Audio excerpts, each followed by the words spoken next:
네, 여러분 안녕하세요. 이번 시간에는 여러분들이 규약에 관련해서 궁금해하시는 점들 Q&A 형태로 알아보도록 하겠습니다.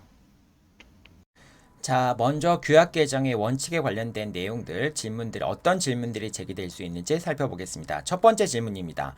규약의 과반수 결의로 규약 개정이 가능하다라고 규정한 경우에 그러한 규정이 이제 가능한가라고 이제 질문이 나올 수 있는데요. 안 됩니다.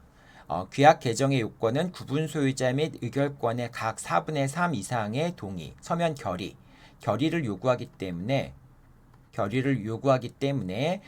규약에 이보다 낮은 기준을 정하더라도 그러한 규약은 무효입니다. 따라서 규약은 반드시 구분 소유자 및 의결권의 4분의 3 이상의 결의, 서면 동의를 통해서만 제정이 될 수가 있습니다.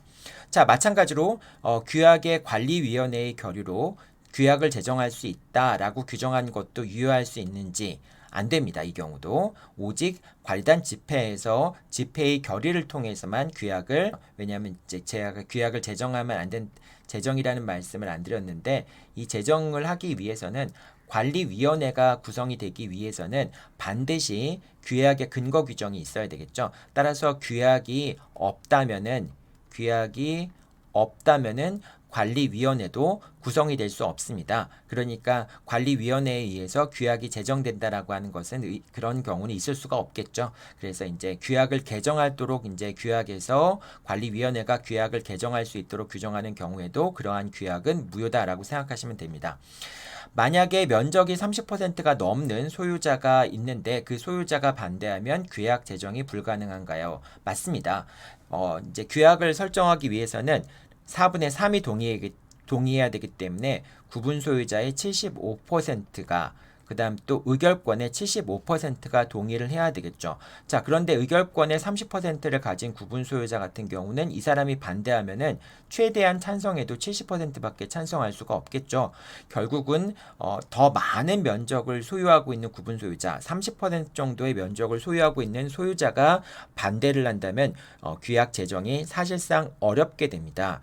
이제 집합건물법이 결국은 그 소유자들이 소유하고 있는 전유 부분의 면적과 그 다음에 구분 소유자의 수를 두 가지를 다 고려하다 보니까 어쩔 수 없이 이런 경우가 생길 수 있습니다. 근데 만약에 반대로 이러한 두 가지 요건, 이제 구분 소유자와 의결권의 75%가 넘어야지만 결의가 성립될 수 있다. 이런 규정을 두지 않는다면은 다수의 적은 면적을 소유한 다수의 구분 소유자들이 전체 건물에 대한 규약 내용들을 결정할 수 있게 되는 결과가 생길 수도 있잖아요. 자, 그렇기 때문에 집합건물법은 엄격하게 이렇게 두 가지 요건을 다 갖춘 경우에만 규약이 제정될 수 있도록 규정하고 있습니다.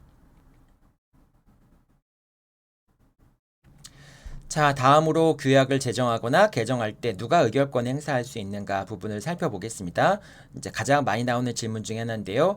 임차인도 규약 개정을 할 때 투표에 참여할 수 있는지 여부인데요. 임차인은 원칙적으로 관리단 집회에서 규약 개정이나 제정에 관한 의결권을 행사할 수는 없습니다. 이제 임차인 같은 경우는 세 가지 경우에 의결권을 행사할 수 있다고 말씀드렸는데 관리인이나 관리위원을 선출할 때 또는 공용 부분의 관리에 관한 사항을 결정할 때 또는 회계 감사에 대한 것을 결정을 할 때, 그럴 때 이제 임차인은 구분 소유자의 위임이 없더라도 구분 소유자의 의결권을 대신 행사할 수 있는데, 이런 세 가지 사항을 제외한 나머지의 경우에는 구분 소유자의 의결권을 임차인이 행사할 수 없습니다. 다만 이제 구분 소유자가 임차인한테 당신이 나 대신 가서 규약 제정이나 개정에 대한 안건에 대해서 의결권을 행사해 달라라고 서면 위임장을 준 경우에 그 위임장은 반드시 서면으로 작성이 돼야 됩니다. 이렇게 서면 위임장을 준 경우에는 임차인은 구분 소유자의 대리인의 자격으로서 규약에 관한 개정의 투표에 참여할 수는 있습니다. 자, 그 다음에 이제 분양 시 아까 이제 지난 시간에 말씀을 드렸지만은 분양 계약을 체결할 때 이제 시행사가 입주 관련 서류라든지 또는 분양 계약서에 규약 내용에 대해서 동의를 받는 경우가 있다라고 말씀을 드렸는데요. 이제 그렇게 되면은 입주 관련 서류에서 또는 분양 계약서에서 규약에 동의했다라고 하는 것은 관리단 집회에 가름하는 서면 결의가 성립했다라고 볼 수 있는 그런 이제 하나의 그 서면 결의라고 볼 수도 있습니다. 자, 그런데 이제 그 분양 시의 규약 내용은 보여주지도 않고 규약 동의서만 받은 경우, 뭐 이 분양 계약 시라고 할 수도 있고요. 또는 입주 당시라고 할 수도 있겠죠. 입주 당시나 아니면 분양 계약을 체결할 때 규약 동의서만 받고 내용은 보여주지 않았는데 이러한 경우에도 서면 결의에 의해서 규약이 성립한 걸로 볼 수 있겠는가? 서면 결의에 의해서 규약이 성립한 것으로 볼 수 있겠는가라는 질문인데요. 여러분, 규약을 제정할 때는 당연히 구분 소유자들이 규약의 내용이 무엇인지 알고 거기에 대해서 동의를 해야 되겠죠.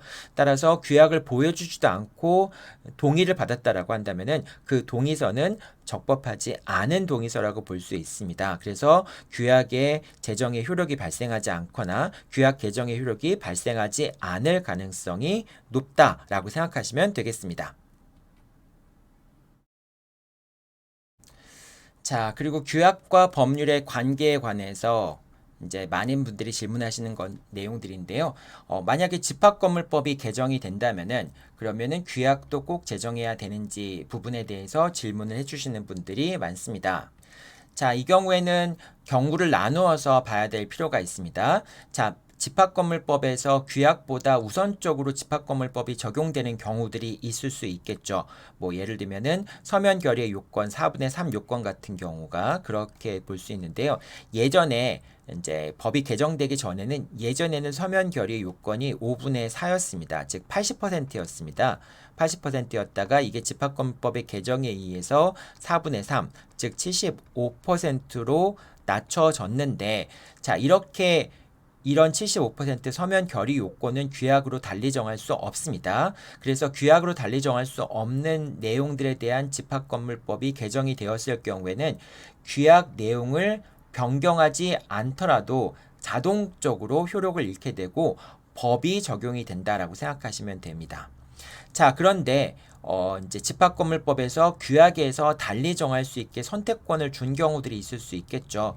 즉 법률에서 집합건물법에서 규약으로 달리 정할 수 있다라고 하는 취지의 내용이 들어간 경우에는 이제 그에 관련된 집합건물법이 개정되지 되었다고 하더라도 규약을 개정하지 않으면 새로운 법이 이제 그런 경우에도 역시 마찬가지로 이제 집합건물법이 개정됐을 경우에는 새로운 법이 적용된다라고 볼 수 있습니다.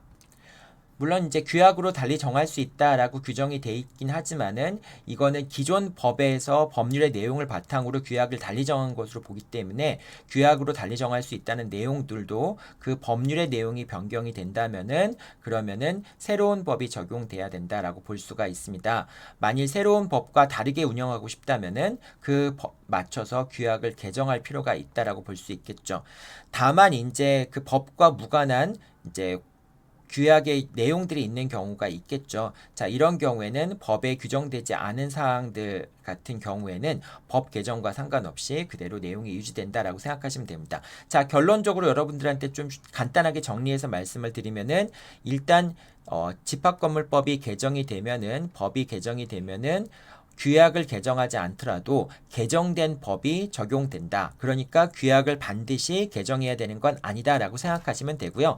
다만 이제 법이 바뀌었으면은 규약도 법에 맞게 이제 업데이트를 할 필요성이 있긴 하죠. 하지만 규약을 꼭 바꾸지 않더라도 새로운 개정된 법이 적용될 수 있다라고 알고 계시면 될 것 같습니다. 자, 오늘은 집합건물의 규약과 관련된 제기될 수 있는 몇 가지 질문들의 중요한 질문들에 대해서 살펴보았습니다. 여러분들 수고하셨습니다.